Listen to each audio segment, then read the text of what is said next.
Então, vamos passar a nossa segunda parte da reunião. Primeiramente, bom dia a todos e muito obrigado aos nossos participantes de hoje. Hoje teremos um tema um pouco diferente das nossas reuniões aí, rotineiras em catarata e refrativa, mas eu acho que é um tema super interessante e que, assim, deve fazer parte de qualquer especialidade, né? Que é justamente a parte de inovação, desenvolvimento de novos produtos, tecnologia, e isso é brilhante, é muito legal. Bom, então, sem mais delongas, eu vou introduzir aqui os nossos convidados de hoje. Contaremos com a participação do Dr. Paulo Shore, docente aqui do departamento, e que tem uma ampla experiência aí, na área de inovação, e atualmente coordena a agência a AGITS, né, a Agência de Inovação aqui da Universidade Federal de São Paulo, e também responsável, coordenador de área de inovação na FAPESP. Tá?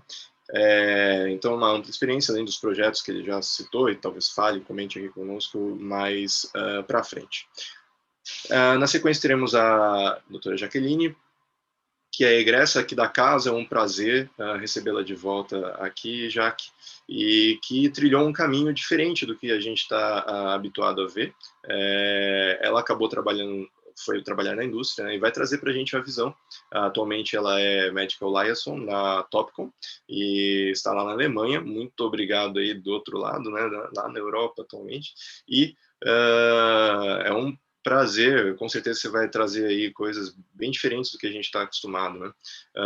Depois, Dr. Francisco Hiroshima, também reconhecido aí pela sua participação em diferentes áreas, né, na inovação, e atualmente, assim, mais recentemente, teve a bandeira aí do seu topógrafo portátil, né, que evoluiu e concorreu à premiação aí no ano passado com um projeto bem interessante, e atua como, já tem seguiu para a área de empresas, a ciência ilustrada, né, já inovando e empreendendo a longa data.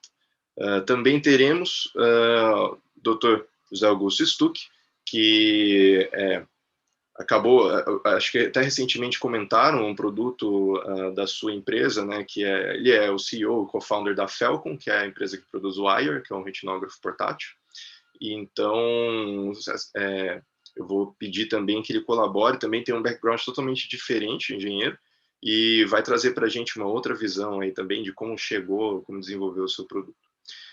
Bom, então esses são os nossos participantes, estamos em jogo, eu vou começar com o Paulo Shore.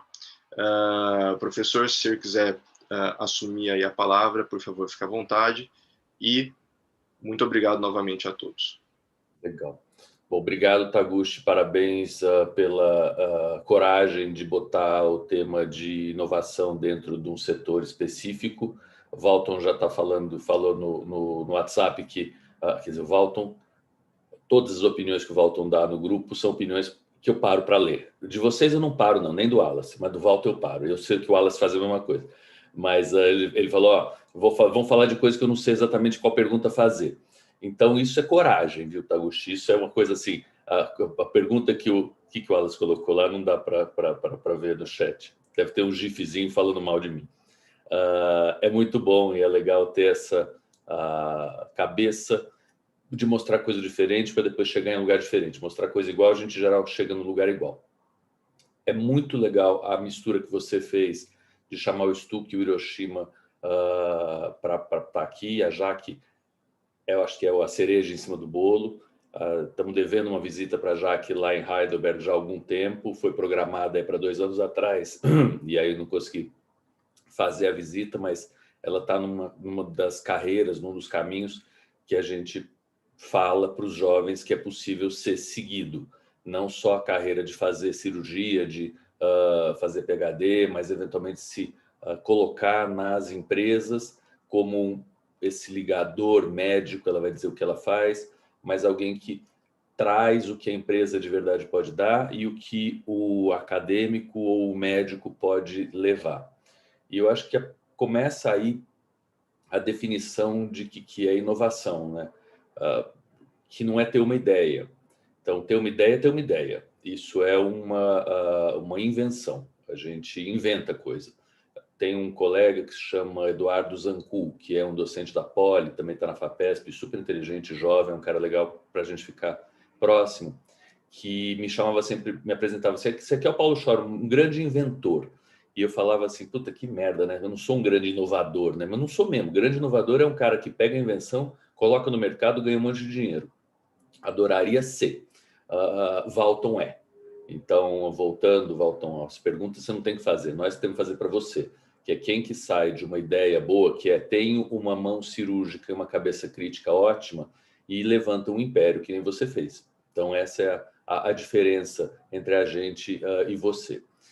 Nesse sentido, tem como nós participarmos dessa cadeia aí de inovação de diversas formas.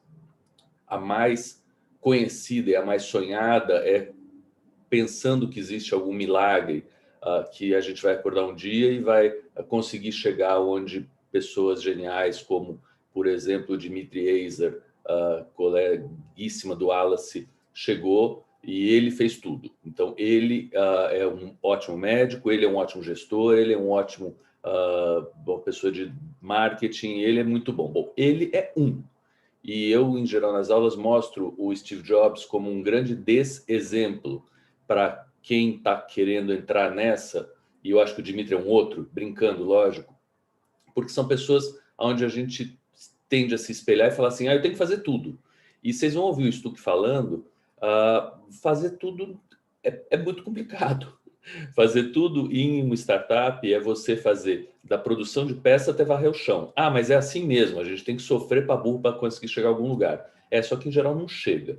E, de novo, vocês vão ouvir o Stu, que eu falei com ele semana passada, ele está contratando um monte de gente da empresa dele do comercial, no financeiro.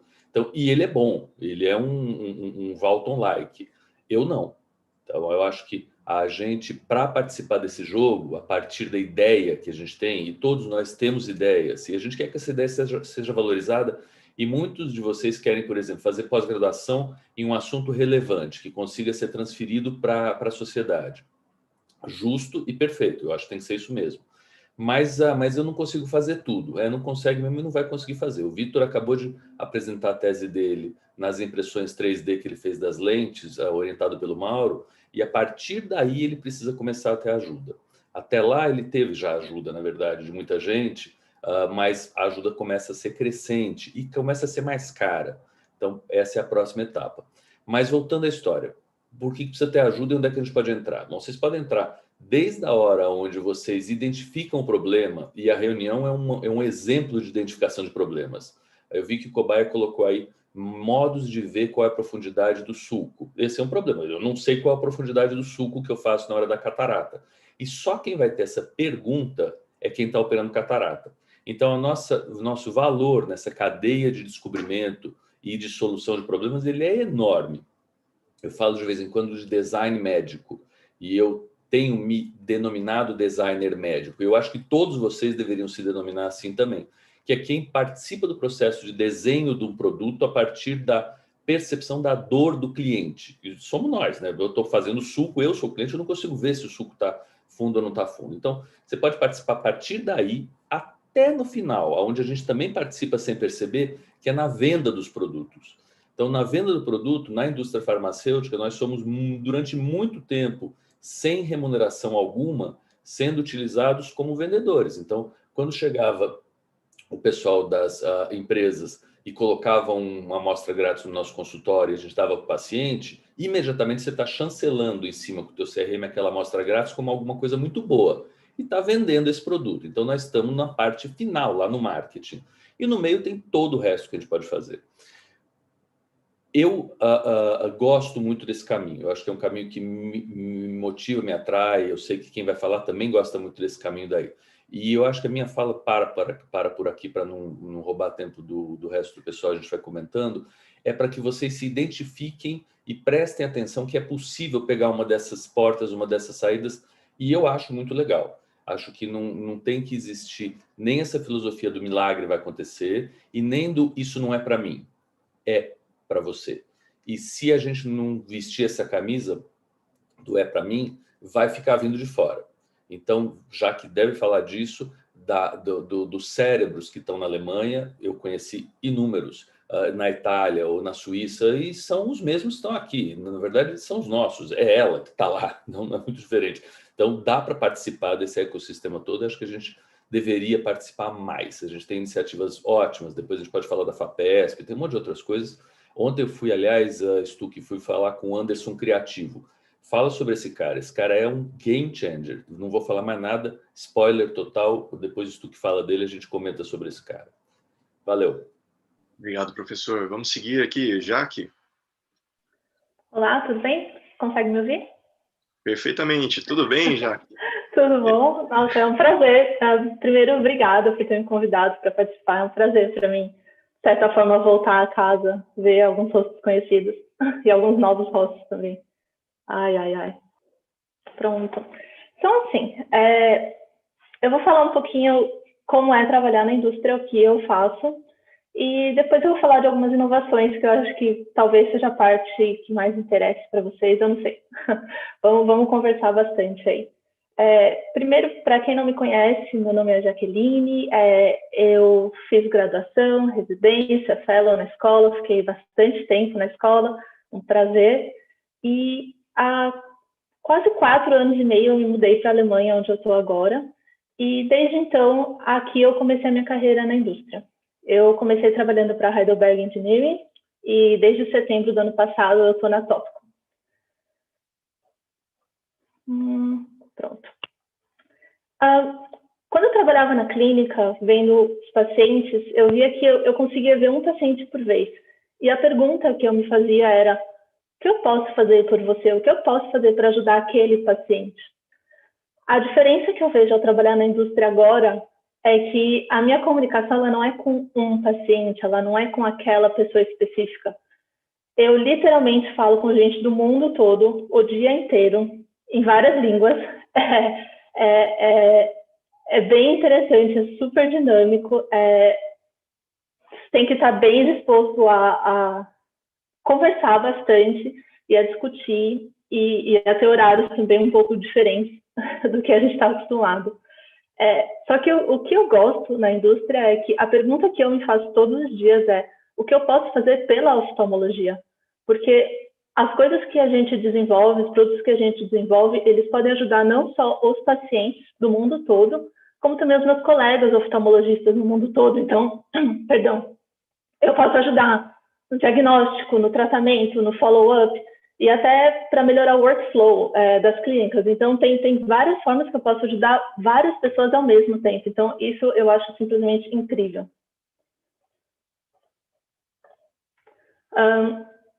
O meu cargo é Medical Science Liaison e o meu time é Medical Affairs. E esse time, ele é central dentro da empresa. A gente conversa e tem conversações diretas com vários outros times na empresa, tanto os times mais da parte de desenvolvimento, como o R&D, né, que são os engenheiros, os físicos. Eu também tive que aprender a conversar com eles, que é um pouco diferente de conversar com os colegas médicos.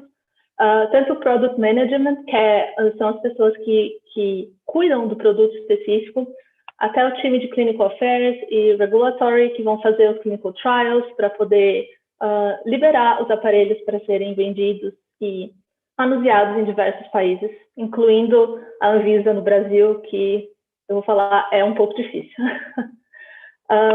E tem a outra parte também, que é a parte que a gente tem um contato muito grande com o setor de marketing, com o setor de educação.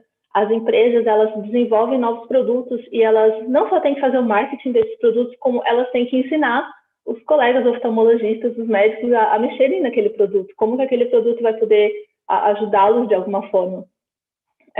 E isso inclui também fazer a parte de educação do pessoal de vendas e também contato direto com o que a gente chama de KOLs, Key Opinion Leaders, que são médicos, oftalmologistas do mundo todo que trabalham com as empresas diretamente.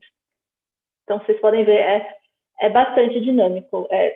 Cada dia meu é diferente do outro, assim, não existe um dia igual ao outro e cada dia é uma surpresa. Eu acho isso bem legal, bem dinâmico. Aqui é um resumo, desculpa que está em inglês, mas eu não tive tempo de traduzir, mas aqui é um resumo do que eu faço. Então, como vocês podem ver, é bastante coisa mesmo. Então, eu começo desde a parte de upstream, que seria a parte mais interna, vamos dizer assim.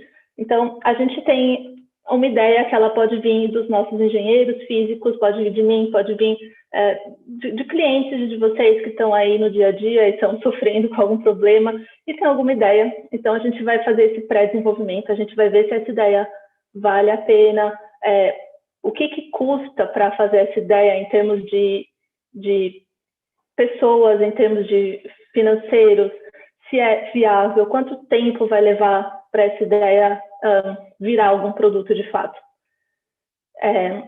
E aí, depois que isso foi pensado, a gente entra para a parte de desenvolvimento, que aí realmente os engenheiros vão trabalhar para fazer aquele produto acontecer.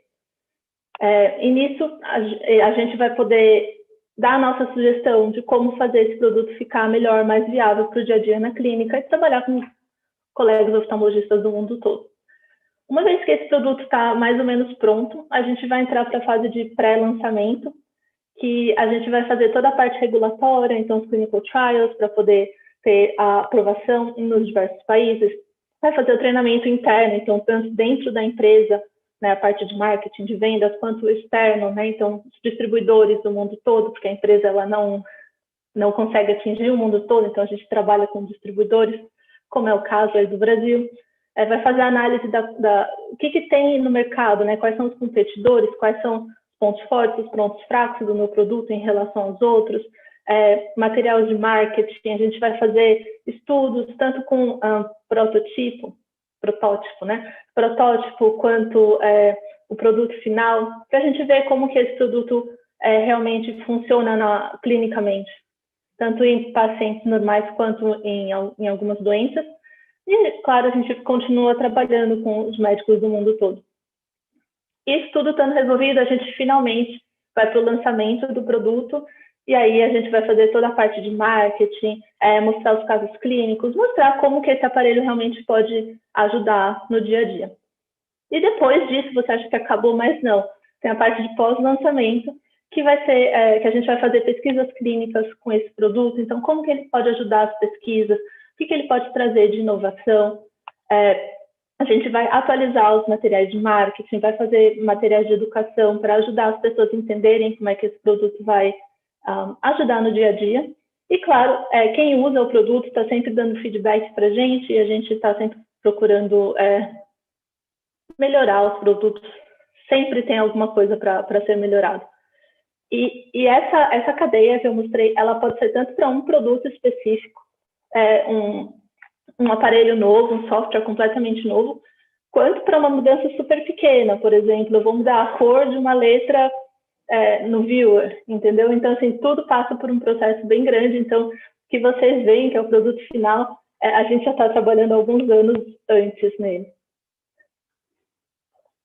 Agora eu vou falar de algumas inovações da Topcon, que talvez vocês se interessem. Eu vou falar um pouco rápido, não vou entrar em detalhes, mas depois, quem quiser, pode entrar em contato comigo. Eu sei que retina não é a área de vocês, mas eu acho interessante comentar que cada vez mais os softwares de processamento de imagens estão ficando cada vez melhores. Isso é uma realidade já. Então, aqui é a imagem realmente que você consegue do aparelho, através do hardware do aparelho. E hoje é a imagem que você tem, essa do meio, com o processamento atual. E a Topcon está lançando o Pixel Smart, que é o processamento novo. Então, como você vê que somente com o processamento de software, como você consegue melhorar a imagem. E o Pixel Smart ele já é disponível em alguns países, mas a Topcon está trabalhando já vamos dizer, uma segunda geração, que é usando inteligência artificial para melhorar a qualidade de imagem. Então, vocês podem ver que não só melhorando o hardware você consegue melhorar a qualidade de imagem, mas o hardware e o software em conjunto é o que vem aí. Vocês vão ver as imagens muito melhores, inclusive de OCTA. Eu queria falar um pouquinho do Maya, que é um aparelho relativamente novo da Topcon. Ele combina comprimento axial para o controle de miopia, parâmetros para medir olho seco e topografia de córnea. Então, o que eu queria destacar aqui é que ele consegue mostrar o breakup time de forma não invasiva, então você não precisa de fluoresceína. Ele automaticamente segmenta as glândulas de meibômio e ele vai te falar qual é a área de perda dessas glândulas, levando em consideração a distância entre elas. E ele vai fazer uma análise do piscar. Trouxe alguns vídeos que ele também faz, para vocês verem como que é interessante, como você vê que o filme lacrimal pode alterar a superfície ocular, e vocês veem diferentes mapas ao vivo. Então, isso é interessante para ver como que altera. Também ajuda bastante a mostrar para o paciente as alterações de olho seco. Agora, o que eu acho que vai ser mais interessante para vocês é o novo lançamento, que é o Cronos. O Cronos, ele é um aparelho que eu estou trabalhando bastante nele. Na verdade, todos esses que eu estou mostrando. Ele faz uma refração binocular, então ele é um pouquinho diferente do Greens normal que a gente usa, que a gente geralmente faz monocular.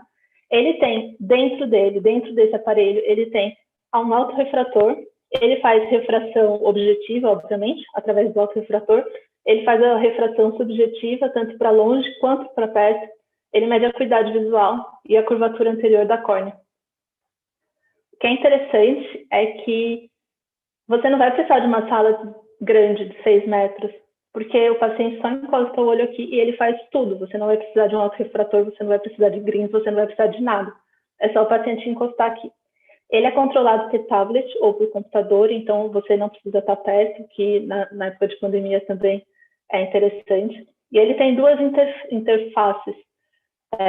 Uma é a interface standard, que ele vai funcionar como um greens digital. Não sei se às vezes vocês têm algum contato com os greens digitais, que ele faz exatamente tudo que um greens manual faz. Você pode mexer esse ou esse, esférico, cilíndrico, tudo. Todas as funções, até prisma, você consegue avaliar nele. Agora, o que é interessante do Cronos é a interface Side Pilot, que é um algoritmo que ele vai guiar você a fazer a refração. Isso permite que qualquer pessoa, eu sei que agora vai ser um pouco interessante para vocês, mas qualquer pessoa, absolutamente qualquer pessoa, consegue fazer uma refração boa, seguindo as instruções do aparelho. Ou seja, o aparelho ele tem uma interface e você só vai fazer a pergunta para o paciente que o aparelho mandar, e você vai colocar o dedo, se o paciente falar número 1 ou número 2, o que o paciente está achando melhor. E essa refração ela é feita em 3 a 5 minutos, tanto para longe quanto para perto, e você sai, depois desses 5 minutos, com a refração subjetiva, a refração objetiva, obviamente, que é o autorrefrator, a acuidade visual do paciente, para longe e para perto, e a queratometria da córnea. O que é interessante também do Side Pilot é que ele exclui os casos difíceis. Então, caso você veja que o paciente tem alguma alteração, o olho não enxerga tão bem, ou a acuidade visual não é tão boa, ele vai excluir esses pacientes. Então, ele funciona também como um screening para os pacientes que têm alguma dificuldade ou alguma possível patologia, para que ele seja examinado de uma forma mais completa na interface standard. Então, é bem interessante mesmo. Como vocês viram, o Cronos é controlado por tablet, mas na verdade todos os aparelhos da Topcon atualmente eles são controlados por tablet. E isso é uma reação não só à pandemia, mas a Topcon já estava trabalhando nisso, porque é um primeiro passo para a telemedicina. E falando em telemedicina, é o último produto que eu vou falar para vocês, que é o RDX. É uma plataforma de exames por telemedicina, onde ela te permite que você atenda os pacientes da sua casa, em diferentes clínicas ao mesmo tempo. Você vai ter todo o controle dos aparelhos. Como eu disse, os aparelhos eles são todos controlados por tablet, ou seja, você pode controlar do seu computador da sua casa também. Atualmente, o RDX ele é somente disponível para a refração, mas no futuro próximo ele será disponível para todos os outros aparelhos, como vocês podem ver. E ele é entregado com o Harmony, que é a plataforma de imagens. Eu trouxe um vídeo aqui só para vocês entenderem do que eu estou falando, que realmente o futuro ele está chegando e, na verdade, ele já chegou. Acho que vocês não conseguem ver o som, mas, assim, você está lá na sua casa e você, através do software, você consegue falar com o paciente e controlar o Greens, ou qualquer outro aparelho, na verdade, de qualquer forma, tanto você mexe da sua casa o aparelho através do computador e você consegue falar com o seu paciente através de um vídeo. Ou seja, você não precisa estar na sala para ter esse contato com o paciente. Qualquer secretária, qualquer auxiliar pode só colocar o aparelho. Se for o Cronos, é mais fácil ainda, que o paciente só coloca a cabeça lá. Isso vai ser possível, como eu disse, para todos os aparelhos da Topcon. Então, é realmente uma plataforma de telemedicina avançada. Bom, eu acho que eu já falei demais, estou nos 15 minutos certinho. E, bom, muito obrigada, aqui está o meu e-mail, e para quem tiver qualquer pergunta, eu estou à disposição. Muito obrigado, Jaque, bem interessante, pô, obrigado aí por compartilhar as coisas e principalmente a sua trajetória aí, que é totalmente diferente, mas dentro daquilo que a gente imaginou que teve também na palavra aí do Dr. Paulo, de pensar em ajudar, né, mais pessoas e tal. Eu acho isso, pô, brilhante. Pessoal, eu vou seguir em frente, vou chamar então o Dr. Francisco Hiroshima para fazer a sua apresentação e para a gente conseguir discutir no final. Só para fazer uma justificativa aqui, como ele me pediu para alertá-lo sobre o tempo, não estranhe se eu der alguns toques aí durante a apresentação. Então, Francisco, por favor.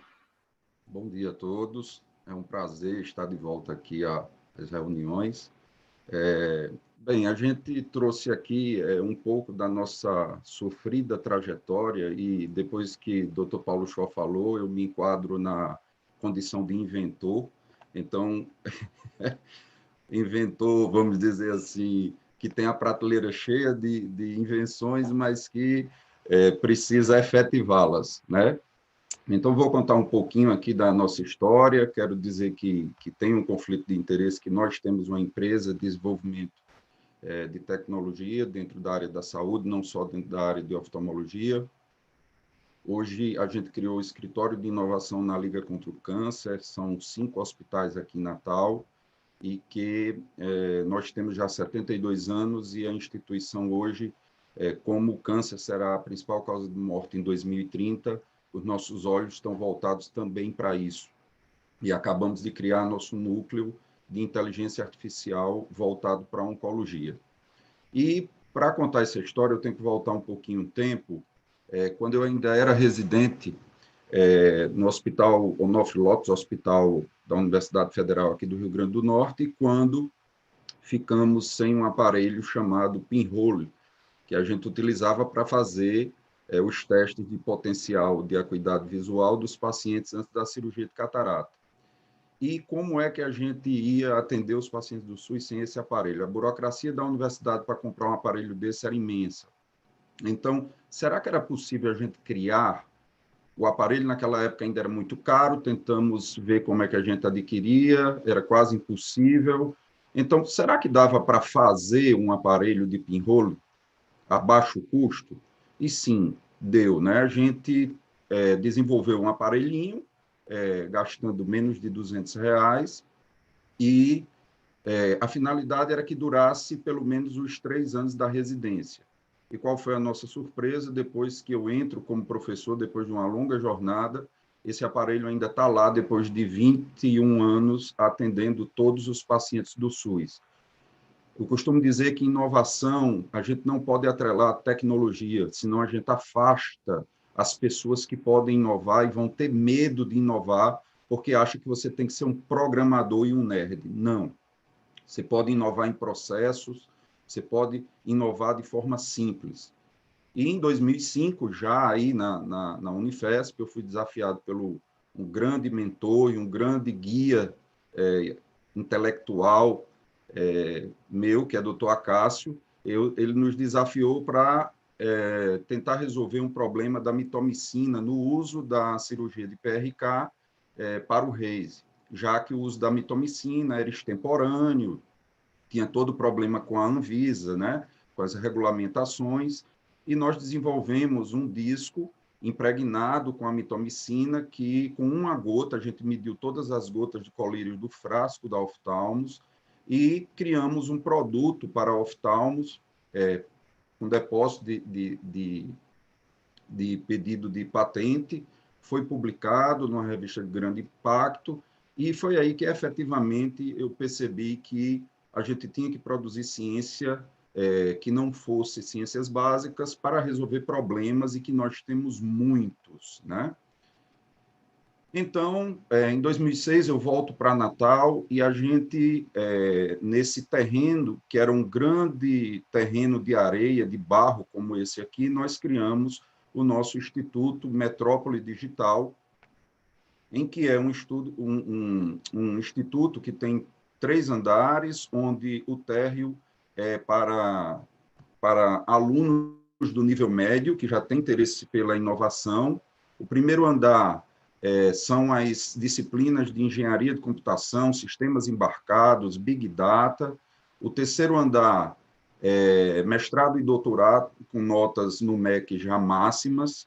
E o último andar é a nossa incubadora de empresas, hoje com 36 empresas desenvolvendo produtos para o mercado.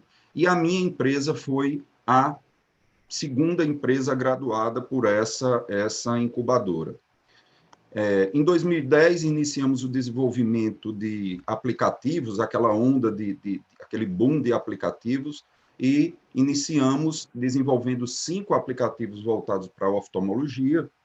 O Eye Refraction, que é esse da direita, que é um pano de fundo que interativamente você vê tudo o que ocorre no olho do paciente, colocando lentes corretivas, até erradas, ele vai dizer o que você está ocasionando. E qual foi a nossa surpresa? Que na primeira semana do primeiro lançamento do primeiro app, nós já estávamos nesses países através de downloads na Apple Store.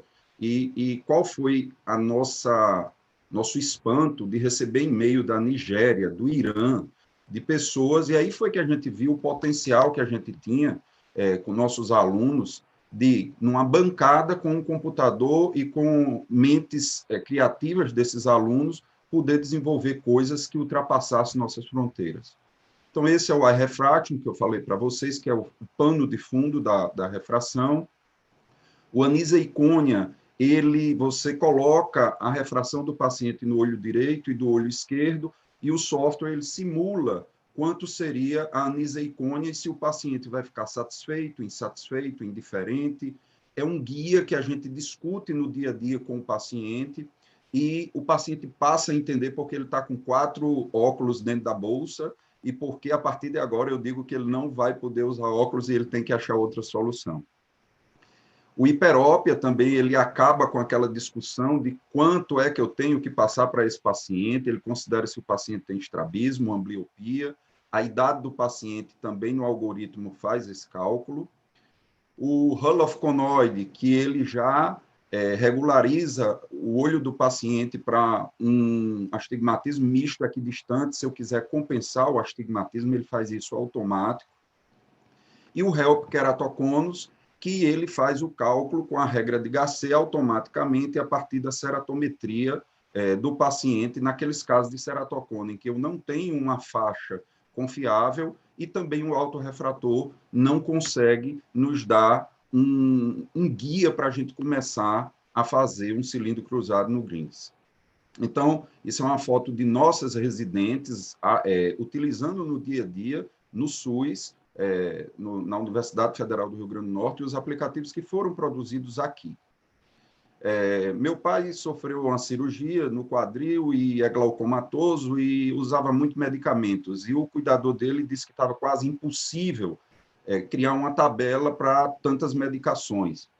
E aí a gente teve a ideia de criar um aparelhinho em que a gente coloca o colírio em cada set, e quando chega na hora da aplicação do colírio, o colírio sobe. Eu tive essa ideia quando abri a cafeteira da Nespresso e que a cápsula caiu, eu digo, cara, então o colírio tem que subir. E aí a gente tem esse display que na hora do uso do colírio do glaucoma ou pós-catarata, ele acende essa luzinha, emite um sinal sonoro e no display, e pode também enviar para o celular do paciente. Se vocês observarem aqui, eu tenho um infravermelho que, quando eu tiro o colírio, ele computa que o colírio foi retirado, então provavelmente foi utilizado. e também eu posso ter uma checagem pelo próprio médico à distância se esse paciente está utilizando ou não o colírio, já que uma das principais causas de progressão do glaucoma é a não adesão ao tratamento. E aqui, em 2011, né, quando a gente fez uma pesquisa em que investir, já que muitas vezes a gente pode investir em coisas que já têm patente, e que aí a gente vai gastar tempo e dinheiro, nós vimos esses dados aqui em que 2011, a principal causa de transplante no Brasil era a córnea, vencendo a somatória de todos os outros transplantes no Brasil. E foi aí que a gente disse, o ceratocone é um problema de saúde pública, né? E como dar o diagnóstico num problema de saúde pública com aparelhos tão caros? E se eu tenho um tratamento que pode reverter grande parte? E foi aí que a gente perguntou, se o homem foi à Lua com um computador com processamento tão insignificante, por que eu não utilizar os celulares para colocar dentro da mochila, levar para todo local do mundo e eu ter uma central que possa dar o diagnóstico? E foi aí que a gente teve a ideia, junto com a equipe. Costumo dizer que a gente não faz nada sozinho, isso aqui não é de Hiroshima, tá? Isso aqui é uma equipe. E aí nós tivemos a concepção do primeiro topógrafo para celular, aí de 2011, mais ou menos. Fizemos depósito de patente, de registro de patente, ganhamos prêmios, Prêmio Santander de inovação em toda a área da medicina e chegamos a ganhar o primeiro lugar de 2.000 projetos da América Latina da Samsung.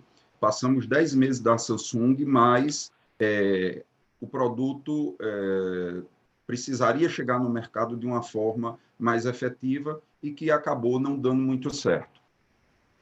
Ganhamos o Prêmio Euro, né, ano passado, que nos encheu de orgulho, mas eu costumo dizer que tapinha nas costas só dá bursite, não resolve, o produto tem que chegar na sociedade e no paciente. Como sou fã de Stucker, né, do Ayer, por onde eu passo eu digo que é um case de sucesso que o Brasil tem que reverenciar.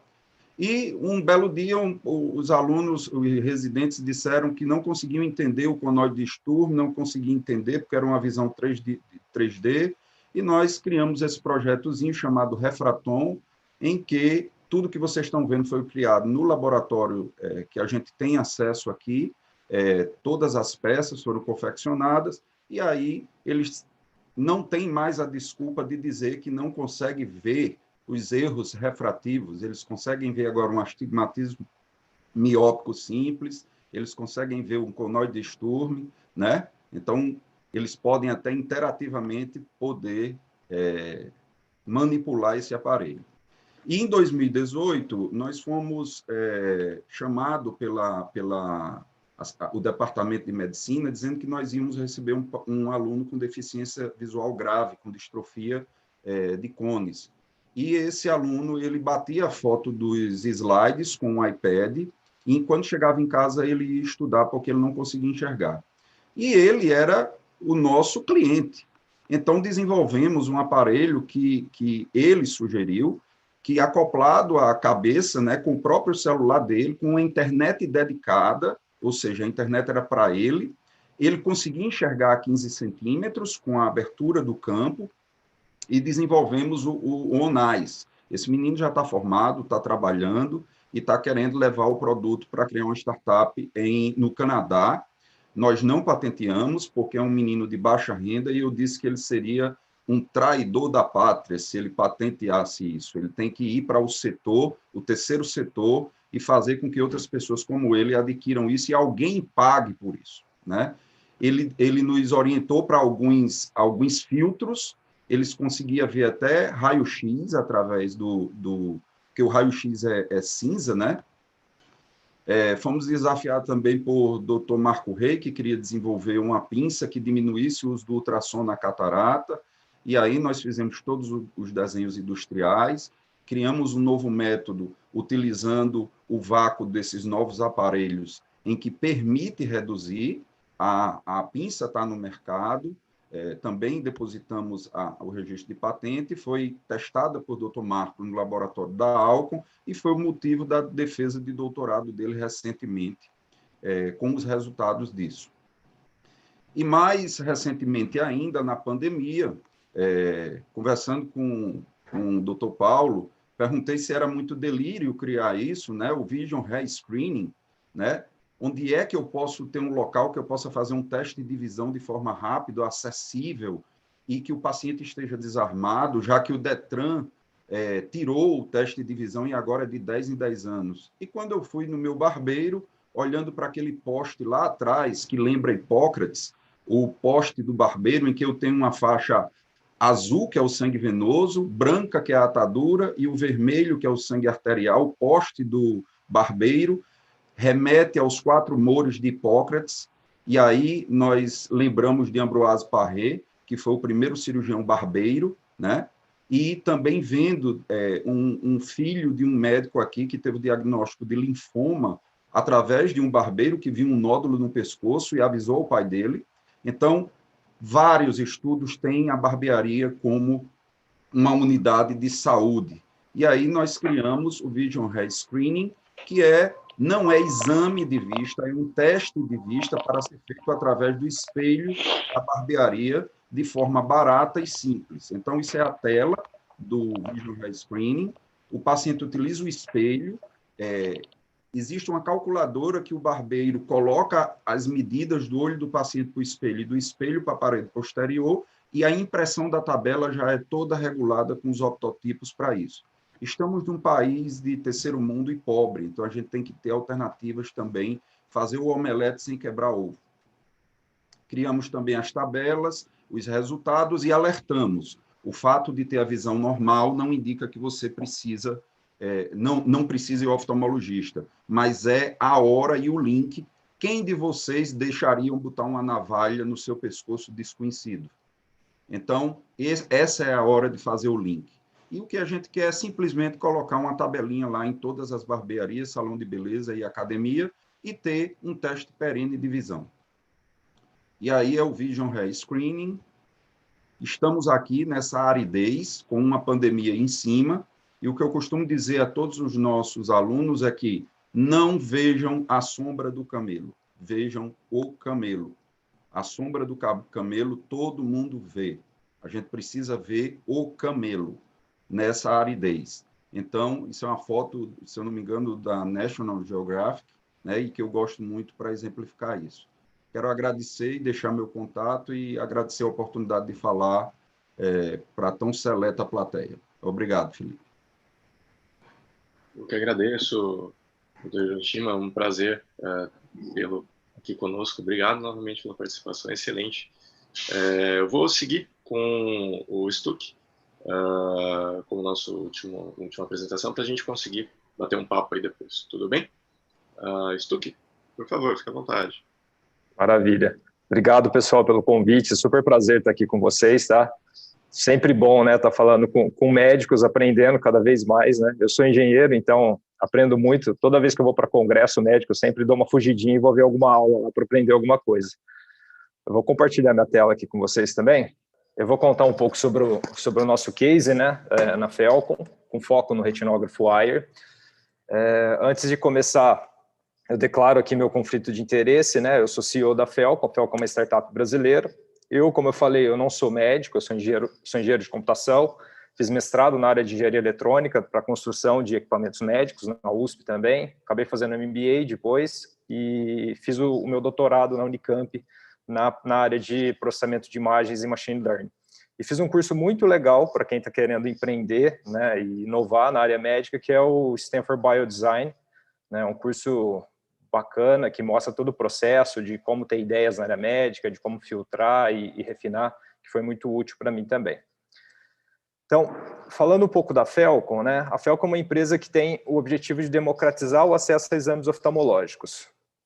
Né? E por que a gente está querendo fazer isso? Né? A causa inicial de tudo isso é o irmão do meu sócio, que ele teve problema de retina quando ele era criança, né? Então, ele nasceu com problema. O Diego, que é meu sócio, que é físico, sempre teve essa vontade de trabalhar na área médica, mas não queria ser médico, e acabou calhando de fazer física, se especializando em ótica, né? E eu sempre tive também o sonho de contribuir na área médica, né? Mas isso não é um problema só do irmão do Diego, né? Isso é um problema grave no mundo. A gente tem 250 milhões de pessoas cegas ou com deficiência visual grave, e tem estatísticas que mostram que mais de 75% dos casos poderiam ser evitados se tivesse tecnologia, médicos, enfim, investimentos. A realidade do Brasil não é diferente. Isso aqui são dados do Censo Oftalmológico de 2014, teve uma atualização recente, né, diminuiu um pouquinho, mas ainda é alarmante. Nesse censo trazia que 85% das cidades do Brasil não tinha serviços oftalmológicos. Então, existe um gap grande, né, para esse atendimento. É engraçado, né, porque eu estou em São Carlos e a cidade vizinha de São Carlos, que tem 30 mil habitantes, não tem oftalmologista. A gente fala assim, não, isso aí só acontece em regiões remotas, não. Aqui do lado da minha cidade tem isso, né? Fora que isso acontece também na periferia de grandes cidades, né? Eu já fiz visitas à Zona Leste de São Paulo, alguns hospitais, e a gente vê um gap enorme, muitos pacientes se deslocando para o HC, para a Escola Paulista, Hospital São Paulo, para ser tratado. Então, fora isso, existem 16 milhões de diabéticos no Brasil e o número está aumentando muito, né? Então, qual que foi a nossa ideia lá atrás, né? A gente já estava no mercado há quase 10 anos, né? E a gente teve uma ideia de trazer uma disrupção para o mercado, que permitisse fazer exames simples da frente e do fundo do olho, com foco no fundo do olho, né? Tirar fotos da retina, que permitisse que esse exame fosse feito em qualquer lugar e que a gente usasse telemedicina e inteligência artificial. E a gente desenvolveu, então, o retinógrafo Wire, que é esse aparelhinho que é conectado no smartphone, né? A gente teve um insight em 2015 que as câmeras dos smartphones iam melhorar muito, né? E a gente começou a trabalhar com isso lá, então, de certa forma, a gente foi pioneiro nessas integrações com smartphones para equipamentos médicos, e desenvolvemos o sistema óptico eletrônico que permite fazer fotos de alta qualidade da frente e do fundo do olho, né? O Wire, por estar no smartphone, ele é um equipamento conectado. Então, eu tiro uma foto, eu posso, por exemplo, colocar esse aparelho numa UBS, com um médico generalista lá e uma enfermeira tirando a foto, e o oftalmologista fazendo a triagem desse paciente pela nuvem, né? Então, ele não é só o retinógrafo, ele tem também o sistema em nuvem, por isso que a gente diz que é uma plataforma. E o que é possível ver com esse aparelho? Doenças de retina, né? Então, a retina, o nervo óptico, a mácula, os vasos retinianos e também fotos do segmento anterior. As principais doenças que ele detecta: retinopatia diabética, glaucoma, degeneração macular, né? Tem médicos usando para retinopatia da prematuridade, detecção em bebês também. E eu coloco catarata e pterígio aqui porque para mim foi uma grande surpresa, né? Principalmente na região norte do Brasil, muitos médicos, clientes nossos lá, eles usam o Wire para tirar foto da frente do olho para documentar o pterígio, documentar uma catarata do paciente. Então, ajuda também, né, nessa detecção. Aqui eu trago uma comparação com o equipamento de mercado, né, e a foto do Wire, que é mais acessível, e os exames que ele faz, né? Ele faz fotos do segmento anterior, head-free, colorido, faz imagem panorâmica. Essa imagem panorâmica é feita embarcado no Wire, então ele tem pontos de fixação interno. O médico ou o operador vai tirando essas fotos e depois ele gera essa panorâmica. E a estereofoto de nervo óptico também, que a gente captura duas imagens, uma com a mácula, outra com o nervo ao centro, e depois ele forma a estéreo dessa forma. Nós estamos há 2 anos, né, no mercado. A gente lançou o produto em 2019, começamos o desenvolvimento em 2016, e já temos aí centenas de devices no Brasil inteiro e estamos começando a exportar. Isso é uma coisa interessante aqui, tem até o professor Hiroshima aqui, o projeto que ele utilizou o Wire no interior, se eu não me engano foi em Caicó, e tem o uso do Wire em barcos, em campanhas, em tribos indígenas, em mutirões, né? E também no ambiente clínico, né? Então, a gente conseguiu rapidamente escalar no mercado brasileiro.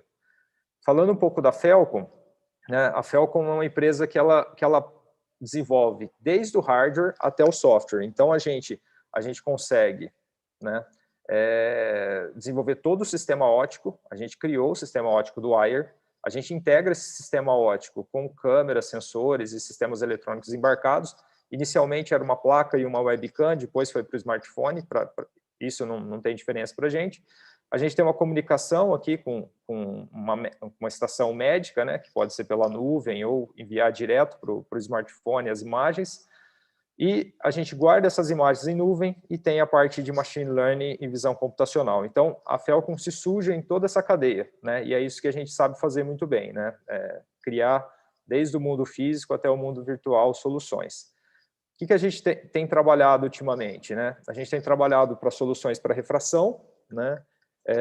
Inteligência artificial para screening e também estruturando um Medical Reading Center com alguns parceiros para ajudar a fazer um encaminhamento e fazer um double check, ter uma segunda opinião ali da retinografia.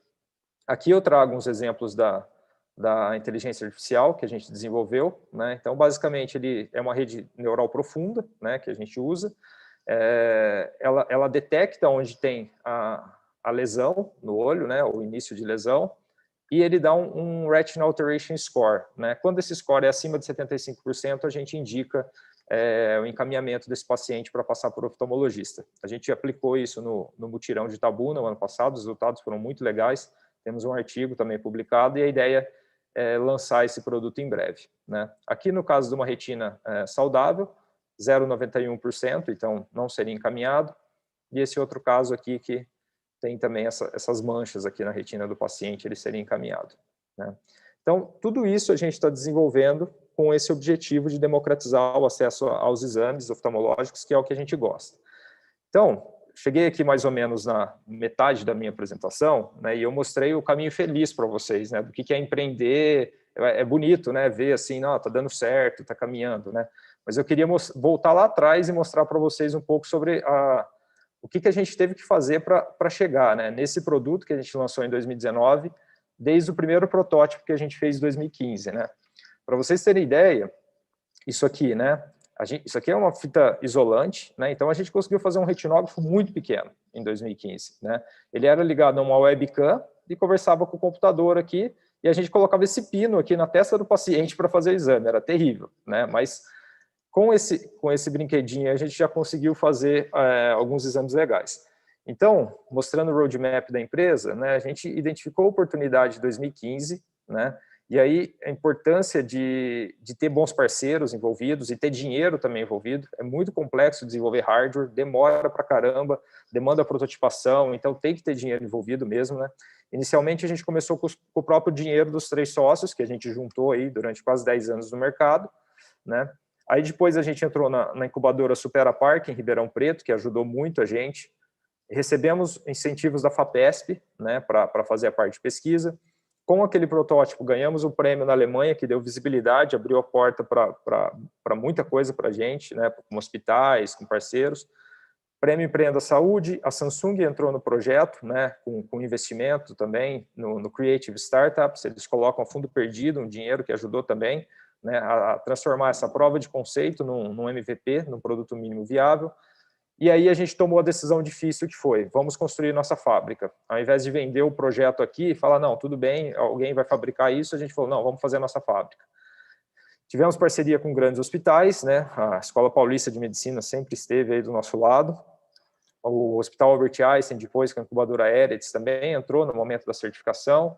Certificamos, então, a fábrica no Inmetro e na Anvisa, que foi um caminho muito longo, de muito aprendizado. Depois o produto foi certificado no Inmetro, né? Fizemos trials com 500 pacientes e aí o produto foi aprovado pela Anvisa e a gente começou a vender. E a gente imaginava, quando a gente saiu para empreender, que a gente faria isso aqui em 1 ano, né? Então, assim, só para ter ideia do roadmap e trabalhando full time na empresa, 7 pessoas, né, 3 sócios muito empenhados. Então, realmente é difícil, pessoal, né? Esses são sócios, né? O Diego, que é físico, o Flávio, que é engenheiro eletrônico, e eu, que sou engenheiro de computação. E aqui algumas imagens das primeiras prototipações, ó, para vocês, né? Não existe glamour. Eu acho que a mensagem que eu quero passar aqui para vocês é essa. Tem alguma ideia legal, né? O oftalmologista tem muita ideia boa, é incrível, assim, né? A gente está em congresso, é o que eu falei, estou aprendendo o tempo inteiro com vocês, né? Então, mas não existe glamour, você tem que sair, você tem que prototipar. Isso aqui foram as primeiras prototipações de fim de semana. Isso é uma arminha Nerf, ó, que a gente montou aquele retinógrafo que a gente tinha feito nela para fazer fotos da retina, né? Aqui, os primeiros protótipos que a gente fez, né? Isso aqui é uma coisa legal, ó, controlando a iluminação, e E eu acho que para empreender você tem que ter isso, né? Principalmente em uma startup que você quer mudar o mundo, você tem que ter sócios alinhados, divertidos, senão você não aguenta o tranco, né? Continuando integrações e fim de semana, isso aqui, as nossas esposas estavam em shopping, passeando, a gente ficava lá, bem nerd mesmo, fazendo o hardware, né? E aqui as integrações, né? E o negócio indo, né? E aqui os primeiros exames lá em 2015. A gente fez, para vocês terem ideia, a primeira foto de retina. Um sábado, às 3 horas da manhã, a gente conseguiu fazer o primeiro exame com essa Nerf. E assim, foi uma comemoração incrível, acho que a gente acordou o prédio. E a gente conseguiu esse tipo de resultado com aquela arminha lá, né? E com aquela ótica pequenininha, né? Então, os resultados foram muito legais, né? Você olha e fala, nossa, esse negócio realmente tem um valor aí por trás, né? E foi aí que a gente decidiu abandonar tudo para empreender, né? E fundamos a Felcom lá em 2016, né? A gente alugou uma casinha lá em São Carlos, né? A gente tinha um dinheiro guardado nosso, mas a gente queria investir tudo na operação. Esse dia aqui foi o dia que a gente colou o logo na parede, né? E aqui foi a primeira garagem mesmo, né? A gente tinha ideia, para vocês terem noção de como é empreender e como a gente é imaturo, às vezes, de construir uma indústria médica num lugar desse, né? Aí a gente foi aprendendo, né? Aqui foram os primeiros desenvolvimentos, né? Da Felcom. Chegamos nesse protótipo aqui, né? Que era o nosso primeiro produto, né? E fizemos validação clínica dele, né? E aqui a gente já tinha um equipamento que tinha uma imagem compatível com o retinógrafo de mesa, né? Só que era esse monstro aqui, né? Em fevereiro de 2018, né, a gente já tinha algo legal que poderia ser certificado na Anvisa, e eu falei, nossa, mas eu vou lançar um produto, esse trambolho aqui, né? Quem que vai comprar um negócio feio desse, né? E aí foi que a gente encontrou esse cara aqui, que é o Peter. Ele trabalhou com a gente, já tinha trabalhado em outra empresa, que é um designer sueco, né? Que a gente trouxe para o projeto e chegamos nesse bichinho aqui, né? Eu lembro que eu conversei com ele falou, eu falei, Peter, tem como dar um tapa no nosso equipamento? Ele falou, ó, tapa não tem como, esse equipamento tem que ser refeito do zero para ficar bom. Só a ótica a gente manteve praticamente, o resto. Então a gente parou o projeto de novo, mais um ano de desenvolvimento para chegar nesse projeto que hoje está no mercado, né? Então assim, o caminho foi muito árduo, né? Desde tirar a Anvisa, aí depois entrando no Brasil agora, tiramos FDA, lançamos o produto dos Estados Unidos, estamos entrando em alguns países da América Latina e agora dando passos para ir para a Europa. Então, para sair daquele protótipo lá, né, e chegar nesse equipamento, né, nesse produto, foi uma escala muito longa. E aí a gente viu, pessoal, que era assim, era só o começo da brincadeira, né? Por quê? O que a gente fazia? A gente fazia pesquisa e desenvolvimento, que era só isso aqui, né? Então, tinha 7 pessoas trabalhando aqui, ó. Quando a gente começou a rodar a empresa, meu Deus, é assim, não, precisa de uma área de qualidade regulatória porque tem que certificar na Anvisa, tem que certificar na FDA. Precisa de engenharia de produto porque tem que fabricar, tem que ser replicável, tem que ter qualidade. Precisa de marketing, precisa de pré-vendas, precisa de comercial, precisa de internacional. A produção tem que ser muito, muito bem feita, então precisa de um time de produção, precisa de um time de finanças, né? Precisa do administrativo, precisa de parte de impostos, logísticas, pós-venda, a operação do sistema, porque a gente tem um sistema em nuvem. A gente precisa da infraestrutura, precisa de recursos humanos. Então, assim, o que os sócios da Felcom sabiam fazer como engenheiros? Pesquisa e desenvolvimento. E, assim, está sendo um aprendizado imenso e um amadurecimento incrível construir esse time que a gente tem hoje, né? Como a gente falou, como o Shor falou, né? A gente está tendo que contratar muito rápido, porque a equipe não está aguentando mais a carga, né? É a carga operacional mesmo, né? As vendas aumentaram, mas assim, a gente tem muita coisa para ser feita, a gente tem sonhos, a exportação, dá trabalho, tudo dá trabalho, né? Mas a gente tem grandes parceiros aí ajudando a gente, o Paulo Shor é um deles, né? Que sempre esteve com a gente desde o começo, grande mentor. O Dr. Milton Ioge também, que ajuda muita gente aí com insights, não só da área médica, mas de negócios também. Então, eu acho que esse é o nosso grande valor. E a gente conseguiu, então, uma penetração rápida no mercado brasileiro, né? Estruturando esse time, se desenvolvendo, dormindo pouco, né? Trabalhando muito, mas está sendo muito bacana. Hoje a Felcom, né? Ela tem a sede própria, né? Que é a nossa sede industrial. A gente está incubado no Supera Park ainda, em Ribeirão Preto, na Eretz Bio, do Einstein, em São Paulo. E, recentemente, a gente veio para o Centro de Inovação com o time de negócios de São Carlos, que é o Novo Lab, que é o que o Shor falou do Anderson Criativo, né? Ele é é um cara bacana pra caramba, ele transformou isso aqui, era uma fábrica de pano antiga, né, que estava abandonada, era Cracolândia de São Carlos, eles vieram aqui, recriaram esse local e fizeram um shopping de startups aqui na cidade, e assim, está dando super certo, espaço super legal, e a gente trouxe o time de negócios aqui para separar um pouco da parte de infra. E temos grandes parceiros aí desde o começo, né, as grandes universidades que acreditaram muito na gente, que eu agradeço muito, né, eu falei um pouco do Shore, eu lembro até hoje, a gente tinha aquele protótipo pequenininho que eu mostrei para vocês no começo, o Shore foi na Globo, numa reportagem nossa na Globo, e falou que era bom o negócio, que funcionava. Então, ele acredita muito na gente desde o começo, né? E temos grandes parceiros. E é isso, né? Eu acho que é isso que faz a gente ter o sucesso, que eu não meço o sucesso por dinheiro, né? A gente mede o sucesso muito pelo impacto, porque às vezes assim, é inacreditável pensar que a pessoa perde visão por problema de retina, sendo que você pode colocar na ponta um aparelho simples que resolve, né? Então, a gente conseguiu aí, nos 24 meses que a Felco está no mercado, mais de 220 mil pacientes examinados, e esse número só cresce, e é isso que a gente gosta, para ir de acordo com a nossa missão para a democratização do acesso. Eu agradeço muito a oportunidade aí de apresentar para vocês, de novo, é fantástico e é um grande aprendizado para mim. Obrigado. Muito obrigado, Stuck. Prazer aí tê-lo conosco também. Então, pessoal, vou iniciar a nossa discussão. Eu peço para que quem tenha dúvidas ou quiser fomentar aí qualquer tópico, mande no chat ou sinta-se livre aí também para abrir sua câmera e falar com a gente. Vamos bater um papo. Shore, por favor. Eu estou feliz da vida, Taguchi. Eu pinto no lixo. Estou achando que vocês tiveram a oportunidade de ver por diversos ângulos o processo como ele é na vida real.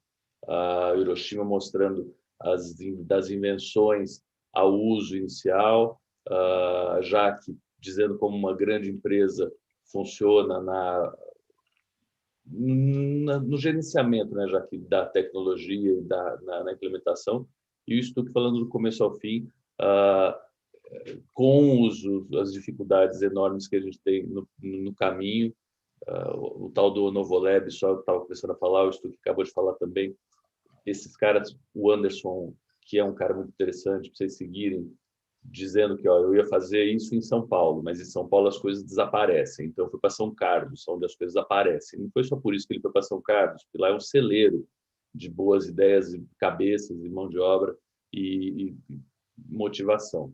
E lá ele está fazendo um ambiente, que eu acho que é onde eu queria começar a conversa com vocês, de motivação. E acho que nossa conversa aqui, para incluir mais as pessoas, talvez seja um pouco do que o Hiroshima estava começando a falar, de inovação não é só tecnologia, mas acho que inovação é motivação. É você querer fazer, né? E a Jaque também falou isso no primeiro slide dela, falando se eu cuidava de um, agora eu cuido de uma porrada. Isso me move, né? A mim também. Eu quero falar para mais gente. Quando eu cheguei na MIT, fui ver qual era o impacto do cara com quem eu estava, que é o Ramesh, que fez lá o iNetra.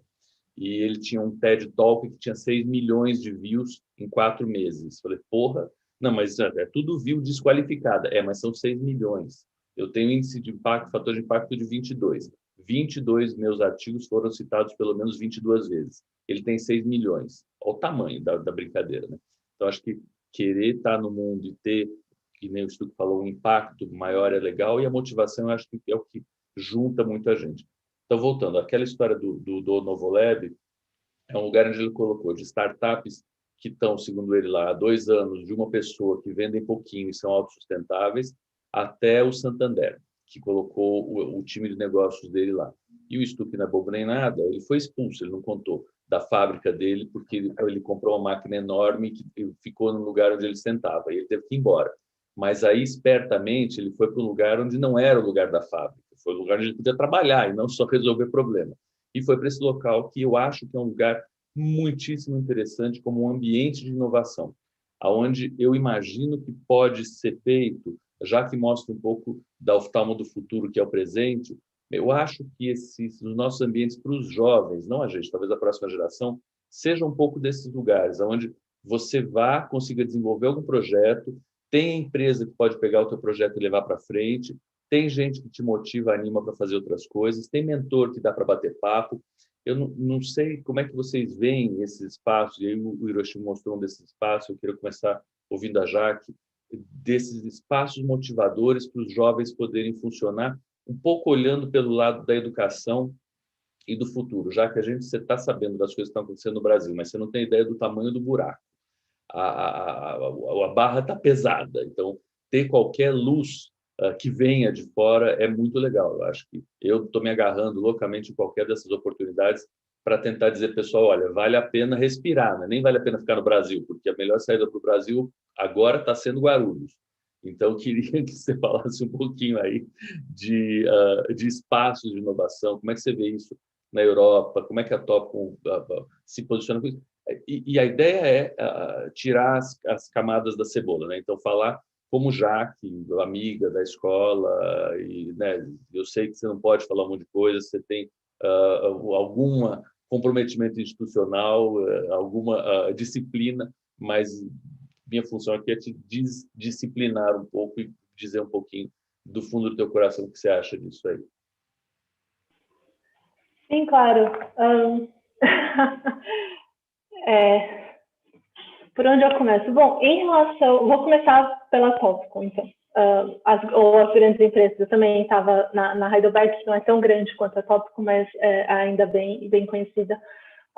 As grandes empresas, no geral, elas têm bastante interesse em fazer uma área de educação das pessoas mais jovens. Por quê? Como eu mostrei hoje nos meus slides, tem muita coisa nova vindo.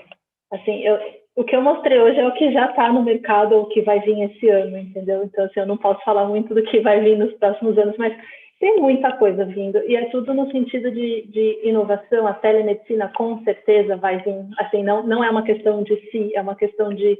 Nem quando mais, é uma questão de inovar, entendeu? As coisas vão acontecer querendo ou não. Então, assim, tem um interesse muito grande de que esses jovens eles estejam preparados para isso, em termos de abrir a cabeça, assim, sabe? O que vai acontecer?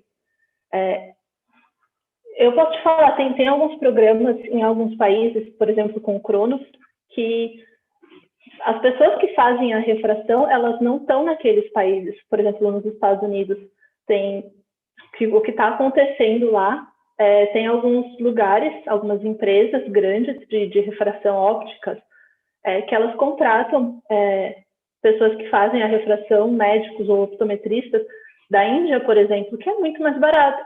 Então, eles usam o Cronos lá, eles trabalham 24 horas por dia fazendo refração, e aí, quando você precisa, você encaminha para o oftalmologista. Então, assim, as coisas, elas vão mudar muito nos próximos anos, assim. Então, essa parte de educação, não só em termos de oftalmologia, né, o que é oftalmologia, mas em termos de como você vai atuar no futuro, é muito importante. E não só como você vai atuar, as empresas, elas querem ideias, elas querem casos, elas querem, assim, o que você precisa, elas querem saber o que você precisa, qual é o seu problema. E tem hora que nem você sabe qual é o seu problema, porque você não tem tempo de parar para pensar qual que é o seu problema. Então, isso também é um problema. Então, tem muito isso. Então, a Topcon e a Heidelberg, eu posso falar pelas duas, são empresas que investem bastante em educação. A Heidelberg, principalmente, a Topcon está começando agora. Eu também sou do time de educação deles. Então, eles criaram a Heidelberg, tem a Heidelberg Academy, e a Topcon tem a Topcon University, que cada vez mais vai ter, principalmente vídeos e webinars, explicando não só temas assim, como usar o aparelho, mas como aquele aparelho pode te ajudar nos seus casos clínicos, entendeu? E o que as empresas querem é feedback. Então, assim, o que você precisa? Então, eles querem saber o que você precisa. Em termos de investimento, tem muito. Tem muito. É muito dinheiro que rola, eu posso falar. O budget do meu time é por volta do Medical Affairs, eu posso falar sem medo, é $3 milhões. É o que meu time gasta. Meu time tem 4 pessoas. Então, assim, meu time é o time que gasta. Então, a gente gasta bastante e precisa, a empresa precisa disso. É uma empresa grande, tem muitos aparelhos, tem muita coisa acontecendo. Agora, onde que esse investimento vai? Aí que está o problema. Meu time que decide, então, claro, eu sou uma das pessoas que está nessa decisão. Tentei várias vezes trazer investimento para o Brasil, vou ser bem sincera, é muito difícil. É muito difícil. E eu vou falar um dos problemas que a gente tem, primeiro é imposto. Então, assim, para eu mandar qualquer aparelho para o Brasil, a empresa paga quase 100% de imposto, então é mais barato mandar para qualquer outro lugar do mundo. Então, isso é muito complicado. E segundo, um pouco da parte regulatória, da parte de leis. Então, para a gente aqui é um pouco não muito claro como que as leis no Brasil funcionam, entendeu? Então, claro, para a gente é brasileiro, a gente sempre dá um jeitinho, a gente conhece alguém que ajuda e não sei o quê, mas para as grandes empresas isso não funciona. Pessoas têm bastante, então uma das partes positivas que eu consegui alguma abertura em ambas as empresas, tanto na Heidelberg quanto na Topcon, em relação tem muita gente boa no Brasil, então isso é reconhecido mundialmente, e é muito fácil de conseguir pacientes no Brasil, então é muito fácil você incluir pacientes em estudos no Brasil do que em outros países. Por exemplo, aqui na Europa é bem difícil, então às vezes eu demoro, sei lá, 3, 4 meses para conseguir 50 pacientes de catarata no estudo, o que no Brasil às vezes a gente conseguiria em um dia.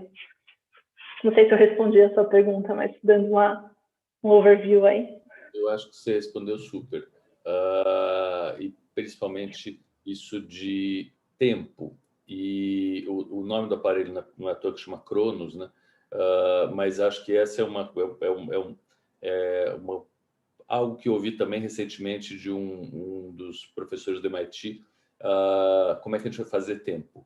Né? Como que a gente vai... E aí volta ao Stuck. Ele foi fazer o tempo dele estando longe da operação, que é o que você está falando aí, de que a gente não tem tempo para pensar, né? A gente fica resolvendo o urgente, não resolve o importante. Aí vou para o Hiroshima, perguntar como é que ele faz para gerenciar o tempo dele e criar, que é uma das coisas que a gente fica sempre pensando, como é que eu amplio criatividade. Eu comecei falando de ambiente, de inovação, e eu acho que já que está dentro desse ambiente, esse ambiente ele é natural, né, de uma empresa que precisa ter P&D constante, senão ela afunda, por maior que ela seja. Vi de Microsoft tendo que pivotar para nuvem depois de ficar batendo em fazer aquele Windows durante milênios. Como é que faz, Hiroshima? Tem ambiente de inovação ou está dentro da cabeça das pessoas? Tem ambiente de inovação, mas eu sigo muito uma teoria chamada TRIZ, que é a teoria dos problemas inventivos, né? Resolução de problemas inventivos. Eu recomendo fortemente, quem não conhece, dá uma lida depois. Esse cara, em 1945, Gerish Altschuler, ele estudou mais de 150 mil patentes na Rússia, e ele chegou à conclusão que existe só 40 métodos para você inventar.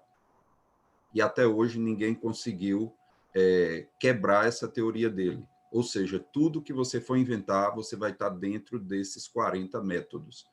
E, pelo que eu percebo, nós temos 2 maneiras de inovar, que eu costumo dizer aos meus alunos. Nós podemos inovar de forma centrífuga ou de forma centrípeta. O que é de forma centrífuga? É um insight. É aquele belo insight que Sturck teve quando pensou e pronto, acontece.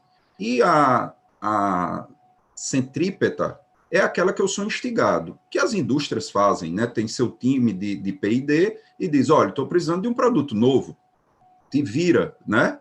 E aí você é instigado a desenvolver. eu acho que a motivação, e é o que eu costumo dizer para os meus alunos, não pensem, eu sou totalmente contra esse glamour do empreendedorismo. Eu acho que isso é um desserviço, né? Eu estou escrevendo um livro agora que é Startup Company não é stand-up comedy, tá? Que é justamente para esses jovens que são, vamos dizer assim, captados para esse empreendedorismo que existe hoje e que já aconteceu há muito tempo em outros países, não é fácil. Fazer empreendedorismo e startup com dinheiro de papai é ótimo. Eu quero ver você ir para a rua e ganhar dinheiro com isso. É isso que eu costumo dizer. E eles percebem isso. E aí eles passam a ser mais maduros. Eu costumo dizer que dinheiro é muito importante na inovação, mas talvez, se eu tivesse recebido, e tive proposta de receber dinheiro para algumas das nossas inovações, eu teria criado um grande problema para mim, porque mostrando o que Stuck falou, eu não tinha equipe para fazer o produto chegar. Então, hoje, o que eu costumo dizer, a gente criou uma ferramenta que o Dr. Paulo Shaw conhece, que é o Starget, que é a junção entre estrela e alvo, em inglês, em que, sentindo a necessidade de orientar esses jovens, a gente criou esse app que você diz lá, responde alguns questionários e diz qual é a chance, claro, não é quantificada, é qualitativamente, dizer o que você precisa melhorar. E um dos grandes pontos é equipe. Se você não tem uma equipe de vendas, de gestão, você não sabe fazer tudo, né? Eu não sei fazer quase nada, né? Ao contrário do que muita gente pode pensar, você sabe... Não, eu não sei fazer quase nada. Eu tenho o meu papel dentro de uma equipe, mas eu tenho que ter uma equipe grande. Então, hoje eu costumo dizer também aos meus alunos que inovar é um exercício. Você não vai fazer um produto e ficar bem de vida por causa só desse produto. Você tem que ter portfólio. E eu deixei isso bem claro na minha apresentação. A gente inova das coisas mais simples, mais banais, até tentar o mais complexo, não é? Então, é esse exercício, é esse aprendizado que faz você chegar um pouco mais longe. Essa é a minha opinião. Perfeitíssimo. Todo mundo anotando o nome do cara. Depois você vai ter que escrever o nome dele aí, porque põe aí no coisa. Só a Jaque que vai conseguir decifrar, porque ela fala alemão fluente e corrente todo dia. Stuck, já que não pode falar especificamente do futuro, mas você pode, mais ou menos. E eu sei que a tua cabeça vai muito no sentido de o que vem depois, né? Aonde que vale a pena investir, e já vou, claro que dar spoiler, que não é em equipamento necessariamente, né? Uma empresa que fabrica equipamento, eu já que disse isso nas entrelinhas, é uma empresa que vai, de algum jeito, ser substituída por outra empresa que fabrica equipamento. Uma empresa que trabalha com inteligência, com logística, provavelmente tem uma vida um pouco mais longa e mais diversificada. Fala um pouco disso aí, Stuck. Para onde é que a Felcom vai? Eu acho que é bem nessa linha mesmo, Shor. Assim, lançar um equipamento, colocar no mercado, manter um aparelho, né, no mercado nichado como o nosso, de retina, né, é algo que é super complexo. Eu não imaginava que seria tão complexo, né? Você tem que ter, que nem você falou, você tem que ter logística, você tem que ter um bom pós-venda que a gente tenha, atende bem os clientes, tudo. E, assim, escalar uma solução dessa para o mundo é mais complexo ainda, né? O Brasil é um mercado fantástico, mas a gente está dando passo de ir para os Estados Unidos, mas, assim, eu tenho que criar toda essa estrutura que eu tenho aqui de suporte, de pós-venda, nos Estados Unidos também, né? E é diferente que nem o Hiroshima mostrou, né? A gente fez um software, em uma semana já estava em, sei lá, quantos países, né, no mundo, porque o pessoal baixou. Então, quando a gente olha pensando numa startup escalável, que nem a gente fala do Uber, iFood, essas coisas, assim, a Felcom não é isso, a Felcom é uma indústria, né? É uma startup indústria, é muito maluco isso, né? Por quê? Se a gente conseguir crescer 2 vezes por ano, já é um parto operacional incrível para fazer isso, assim. Eu tenho que praticamente dobrar meu time, então não escala como o WhatsApp, que tinha 40 funcionários e foram vendidos a 16 bilhões de dólares. Então, o que a gente vê que escala? Software, né? Hoje a gente tem o sistema AirCloud. O sistema não é remunerado ainda, né? O AirCloud, a gente dá um espaço grande na nuvem de graça para os médicos, mas talvez se eu vender algum servicinho ali, né, com receita recorrente, eu consiga ter uma operação mais lucrativa do que a operação com hardware, né? Então a gente está indo muito nessa linha, né? A gente tem vários pacotes de software desenvolvidos, que seriam plugins para o Air. Pode ter um plugin para catarata, um plugin para retinopatia diabética, um plugin para isso, um plugin para aquilo, que podem ser pagos. Basicamente, qual que é o meu... Fazer um upgrade do Air do cliente. Eu não preciso comprar 60 peças para fabricar um aparelho, eu não preciso fabricar, eu não preciso testar, eu não preciso enviar, eu não preciso monitorar, eu não preciso emitir a nota de envio, eu não preciso pagar as guias estaduais, enfim. É muito mais simples, né? Então, e escalável. Então, a gente está indo nisso, e a Phelcom tem muito esse core. Eu acho que o que diferencia fortemente a Phelcom de outras empresas da área médica, ótica, né?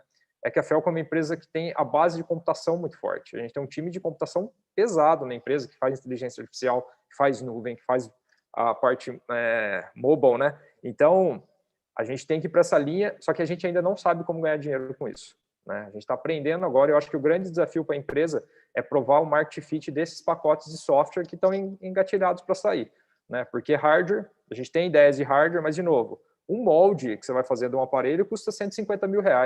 Né? Você errou o molde, né, de injeção, você jogou R$150 mil fora. Teve um upgrade da tecnologia, 150 mil que você perdeu, né? Aí você tem que fazer outro de 150, né? O software é mais maleável, apesar de ser mais complexo. Então, eu acredito muito nisso, e os hardwares que a Phelcom desenvolver vão ser habilitadores de software, né? Vai ser como se fosse o aplicativo dentro do carro do Uber lá, né? Só que o nosso não é um aplicativo, ele é um hardware habilitador ali de uma gama de serviços. Eu vejo muito assim.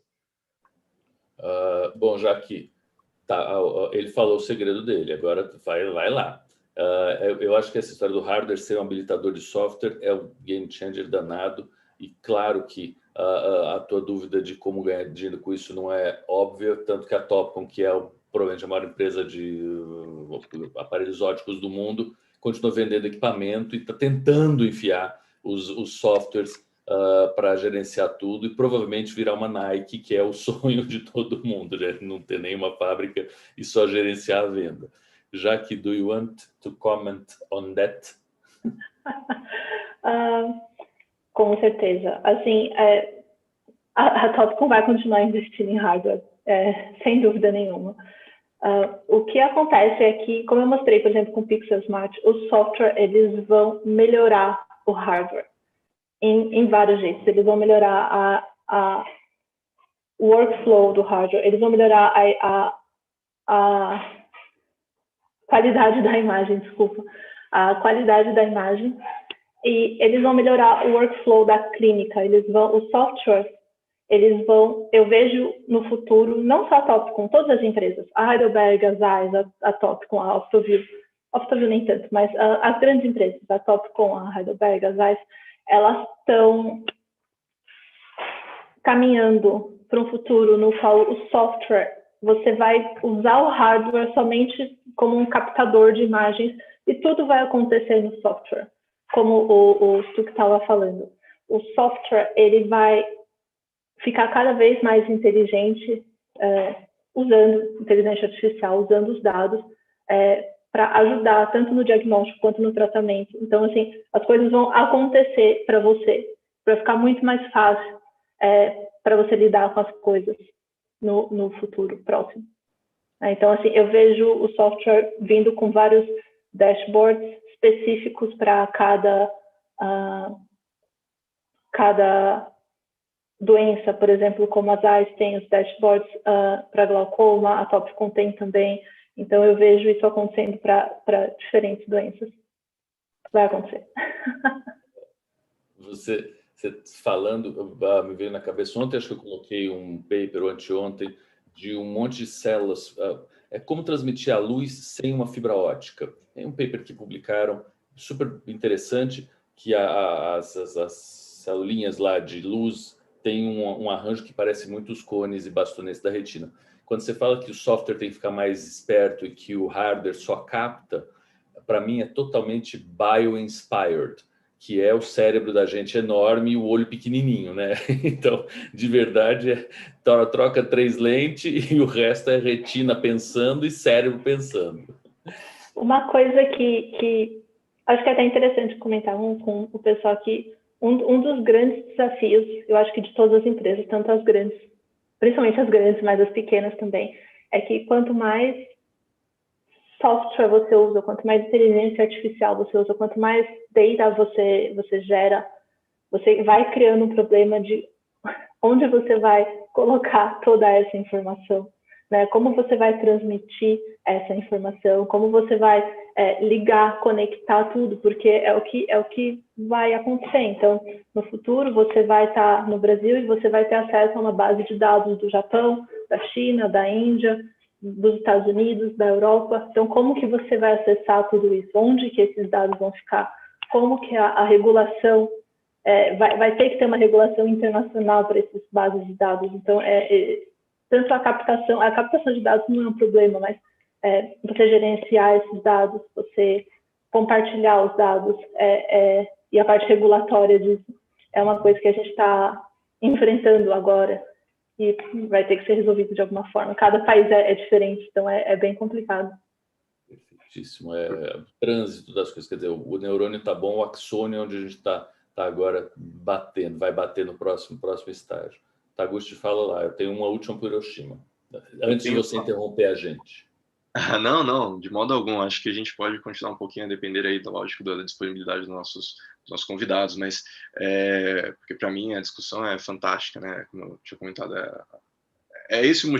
o resto foi pretexto, né? O que eu queria era isso aqui. Pessoal, foi comentado, eu vou trazer um pouquinho mais de ficção de carreira.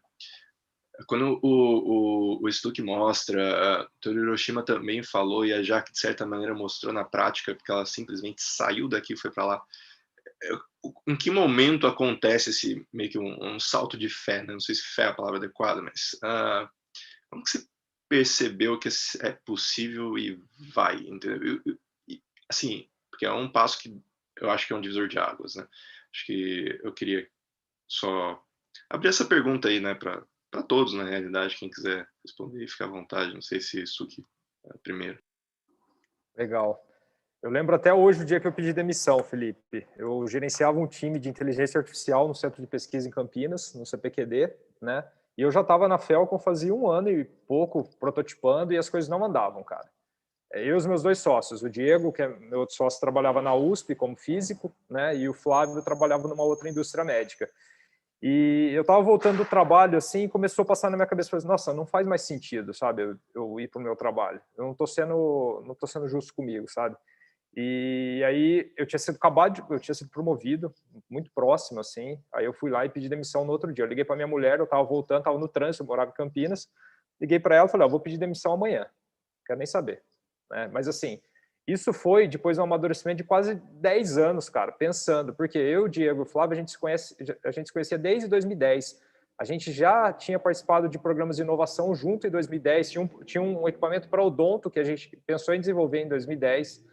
Sabe? E a gente não tinha medo, a gente tinha medo, a gente não tinha experiência e não tinha coragem também, porque não tinha dinheiro, né? Então, eu consegui fazer um bom pulmão, os meus sócios também, antes de empreender, né? Só que, assim, eu falo, não é fácil, né? Nós 3 abandonamos bons salários na indústria, né? Para meter as caras e não ganhar nada durante 3 anos, essa que é real, né?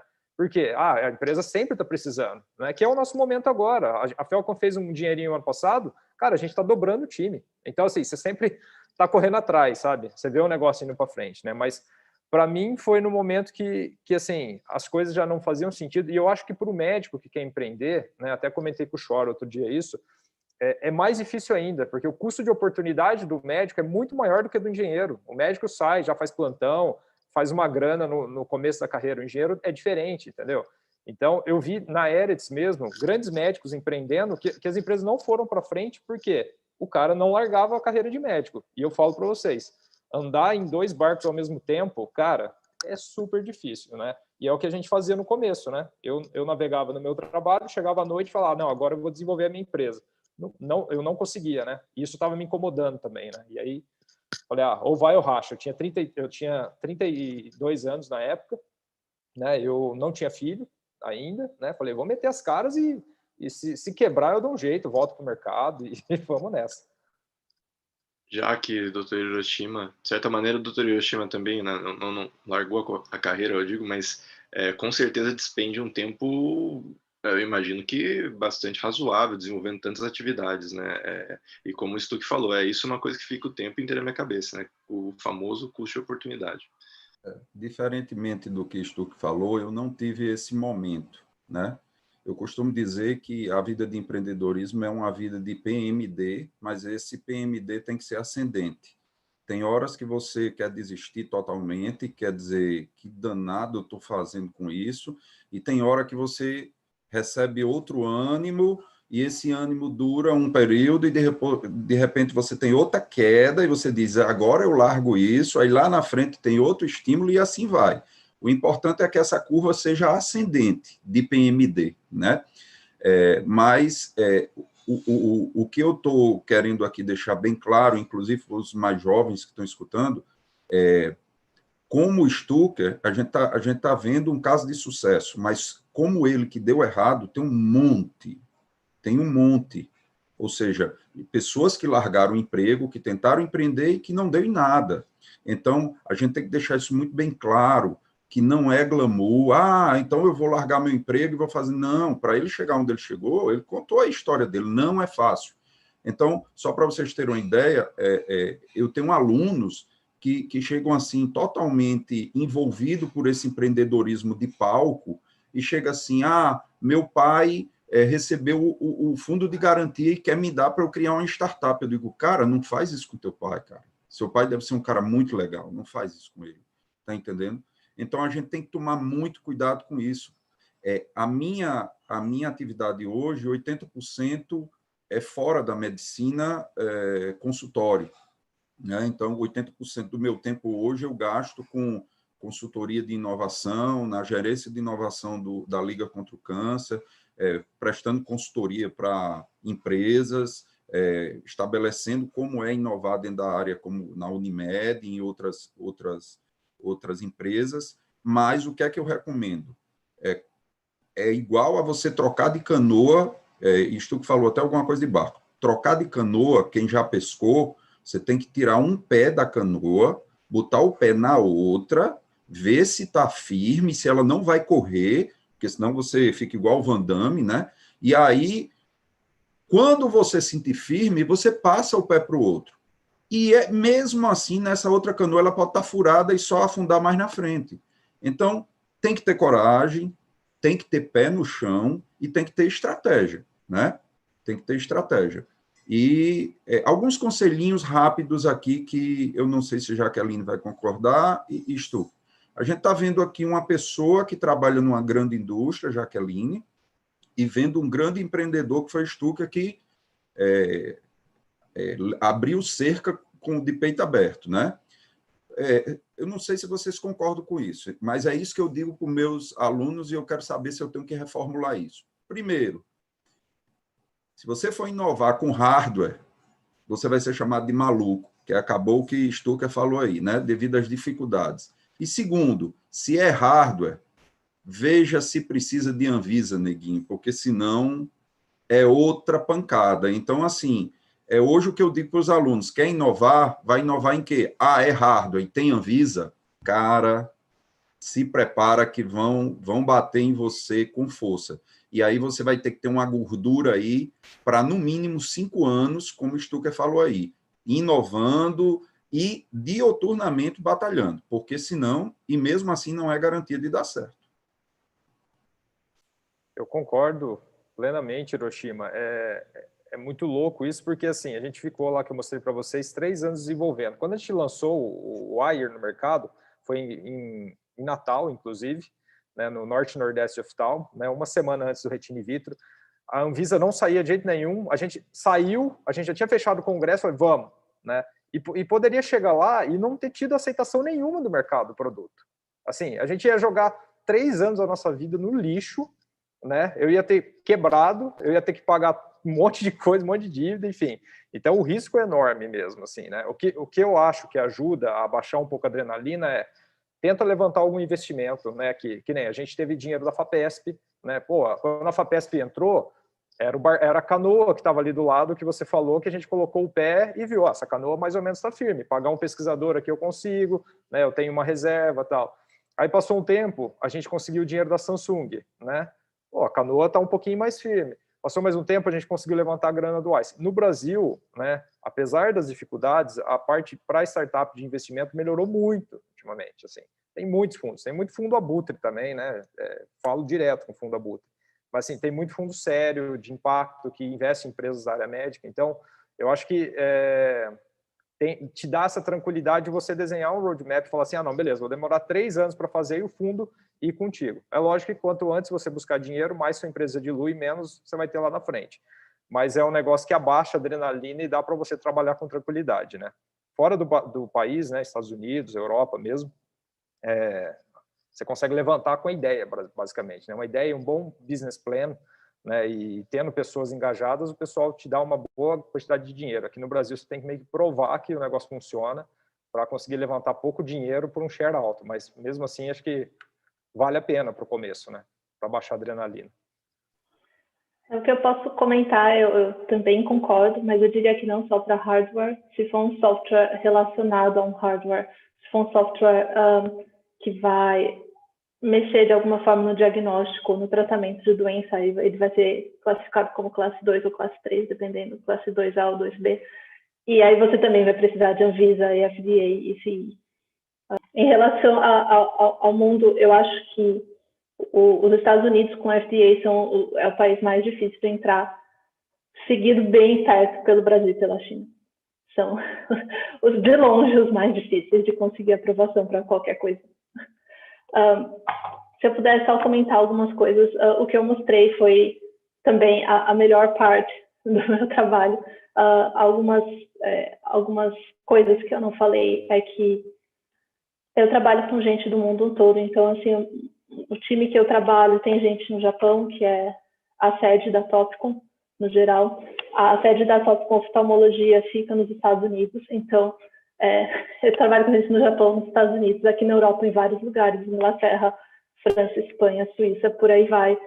Gente na Índia, em Singapura, e por aí vai. Então, vocês imaginam como é o meu fuso horário. Tem dia que eu tenho reunião até às 11 da noite, meia-noite. Tem dia que eu tenho reunião às 7 da manhã, que é com o Japão. Então, assim, varia bastante. Eu faço home office, geralmente eu viajo bastante, agora por causa da pandemia nem tanto, mas tem que saber dosar bem essa parte do home office para você não ficar louco e não trabalhar que nem um louco e ficar desesperado trabalhando diariamente. E eu trabalho com várias línguas, como o Shor falou, então eu falo basicamente inglês o dia inteiro, mas eu falo alemão, falo espanhol. Eu acabei tendo que aprender, assim, pelo menos a ouvir italiano e francês. Tem um time importante da Topcon que é na Finlândia, eu não falo finlandês, mas assim, tem hora que você recebe e-mails e documentos em outras línguas, você tem que se virar com aquilo, e você também, como eu também trabalho com não só colegas da Topcon, como médicos do mundo inteiro, você tem que saber como lidar com diferentes culturas, então é bem diferente você lidar, por exemplo, com uma pessoa do Japão, do que com uma pessoa dos Estados Unidos, do que com o alemão. Então, assim, são várias coisas que você tem que lidar. E também aprender a falar, você sabe disso, com os engenheiros e com físicos. Eu tive que também ralar bastante para aprender e conseguir conversar de certa forma, entender o que eles falam. Então, às vezes eu estava em reunião com os engenheiros, eles estavam falando alemão, e eles faziam alguma pergunta para mim, eu falava, eu não sei responder. Aí eles, putz, você quer que a gente mude para inglês? Eu falei, não, eu estou entendendo, é que eu não sei do que vocês estão falando. Então, isso também eu tive que aprender bastante. A última coisa que eu tive que aprender é que eu lido com KOLs muito importantes do mundo todo. Então, por exemplo, eu tenho contato direto com Oliver Findel, da Áustria, que é um nome importante na catarata, Gatinel na França, Cynthia Roberts nos Estados Unidos. Então, eles são muito exigentes e eles sabem muito. O Gatinel, ele tem um PhD de matemática e a Cynthia Roberts nem se fala, ela é uma pessoa incrível em termos de córnea. Então, assim, eu tive que estudar muito também para conseguir conversar, de certa forma, com essas pessoas. Quando eu ia visitar o Gatineau em Paris, eu levava um engenheiro junto comigo, porque, assim, eu não tenho condições sozinha de conversar com ele sobre o wavefront, como ele começa com as ideias dele de wavefront. O engenheiro tinha que ir comigo, ou o físico, enfim, a mesma coisa com a Cynthia Roberts. Então, assim, eu tenho que estar constantemente muito atualizada no que está acontecendo para conseguir falar com essas pessoas, certo, do mesmo nível, e para eles conseguirem ter essa abertura com a gente e conversar, conversas bastante alto nível sobre como vão ser os próximos desenvolvimentos. Pessoal, muito obrigado. A gente está em cima do horário, a gente já passou um pouquinho, então eu vou fazer uma última pergunta para o Chor, já pedi para ele encerrar para a gente. Chor, eu queria que você falasse rapidamente aí sobre o seu papel atualmente, assim, eu digo das instituições que você está representando, né, atualmente, que já foi citado aqui, a possibilidade de fomento e investimentos. Só dá um overview para a gente bem rápido do que tem de disponível se alguém quisesse empreender, né, por exemplo, o PIP, outros projetos aí, da própria Agits, enfim. E já encerrar aí para a gente também, por favor. Falar rapidinho disso é pergunta de $1 milhão, né? Mas vamos lá. A Unifesp, que tem essa Agits, que é a Agência de Inovação Tecnológica e Social, que eu estou dirigindo agora, quem dirigiu anteriormente foi o Luiz Eugênio, que está agora de diretor científico da FAPESP. Ela anima o meio ambiente, ela faz com que o ecossistema funcione, ela atua mais na educação empreendedora, na identificação de ideias densas e relevantes para levar para fora da universidade. Então, é um trabalho de ver o que tem dentro que pode ser levado para fora, e a gente está tentando ver o que tem fora que pode ser resolvido aqui dentro. Mas eu acho que ela é mais um observatório e um local para que as pessoas se descubram. A gente tenta fazer todas as ligações, faz as patentes, faz co-titularidade com outras universidades, com outras empresas. As empresas vêm aqui e nós recebemos, mas eu acho que é mais essa função. Na FAPESP, tem esse programa PIP que você falou, que é o Programa de Inovação na Pequena Empresa, o Instituto conhece por dentro, e eu também agora. É um programa fantástico, está em constante evolução, tem agora outras características, já foi lançado o PIP há um mês atrás, com entrada contínua e com uma pegada de mercado muito maior. O que é muito interessante, porque é o que algum de vocês falou, acho que o Hiroshima falou, se você enxergar uma ideia que tem uma aplicação no mercado interessante, vai fundo. Mas a gente até agora estava perguntando muito qual é a aplicação. Então, o estudo teve que fazer um PIP, que era um projeto de pesquisa, provavelmente da tese dele, que não tem sentido. Depois ele foi ter que aprender no segundo PIP, que chama PIP Empreendedor, que é muito legal, como que isso se relaciona com o mercado. A gente hoje está querendo que isso seja avançado. Então, que as pessoas já tenham um pouco de ideia de mercado antes de se lançar a fazer empresa. Isso, no meio médico, é mais tranquilo, porque a gente sabe qual é o mercado, né? A gente já está nesse bolo, a não sei que a gente vai fazer uma coisa numa área completamente diferente.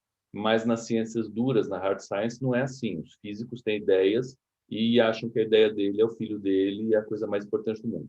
Então, nesse sentido, a FAPESP está se modernizando. O programa PIP tem uma fase 1, que dá até R$200 mil para você fazer uma prova de conceito, dizer se aquele negócio pode funcionar, e uma fase 2 de R$1 milhão, que dura 2 anos, para você fazer um protótipo funcional. É muito exigente, é um dinheiro difícil de conseguir, mas, por outro lado, o Estado de São Paulo está dobrando o orçamento do PIP. Então, era 8% da FAPESP que ia para o PIP, e hoje vão ser 15%. E esse ano, a partir desse ano, 15% vão para o PIP. Na última reunião, a gente estava falando de fazer, eventualmente, alguns projetos um pouco maiores, até levando para o lado do que a Jaque está dizendo, de talvez se enfiar em clinical trials, e em patrocinar clinical trials inovadores, grandes e caros, porque no Brasil não tem quem patrocine isso, a não ser as empresas que vêm já com clinical trials prontos, fase 3. Então, como é que a gente faz um clinical trial de fase 1 no Brasil de verdade, levando a fase 2 e fase 3? Com Anvisa, com tudo. Não vai ser com 1 milhão. Então, talvez com 10 milhões, 20 milhões, não sei. E tem dinheiro para isso. Então, aí eu concordo que o clima para o empreendedorismo e para a inovação no Brasil está muito bom, está melhorando. A gente precisa muito, eu fiquei muito contente com a tua presença, Jaque, e você é de verdade um farol que a gente mira o tempo todo falando assim, como é que estão acontecendo as coisas lá, a gente precisa de uma cara conhecida para ter uma referência. É muito legal te ver. E o Stu, que já é velho de guerra, falar de amigo é fácil, Hiroshima nem se fala, a gente se conecta pelo olhar. Eu ia perguntar para o Hiroshima, mas não tem tempo, então fica para a próxima pergunta, para ele se colocar nessa área, só ele pode comentar isso, o Stu que não pode, de como vai ser a reação dos oftalmologistas ao Cronos, que é o que você estava se esquivando já aqui de falar, e eu não quero que você fale, tá bom, Hiroshima? Pode deixar quieto aí. Mas vai ser, na minha cabeça, uma coisa muito interessante, que ontem o Hamilton Moreira falou numa aula inaugural que eu dei lá na faculdade que ele está coordenando, que a tecnologia muda o mundo. Mas não é que a tecnologia muda o mundo porque a tecnologia é muito legal. Não, é porque contra a tecnologia não dá para lutar. Né? Contra Cronos não dá para lutar. Então, não sei se vocês sabem, mas Cronos era um cara que não era Deus. Era um cara que era uma outra entidade. É uma outra entidade que você não tem que ser contra ou a favor. Ou você respeita ou ele passa por cima de você.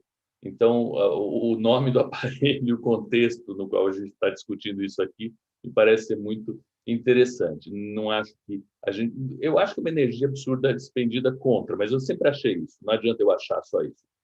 Mas quando isso vem numa forma de tecnologia pronta, com preço e com como fazer, acabou a briga, né, Hiroshima? Acho que dessa a gente já escapou. Agora vamos passar para a próxima. Se você quiser comentar 2 minutos isso, e aí eu me despeço e agradeço muito vocês. Não, acho bem importante rapidinho dizer uma coisa que um dos sócios meus fala. A tecnologia ela não pede licença, ela chuta a porta e entra, né?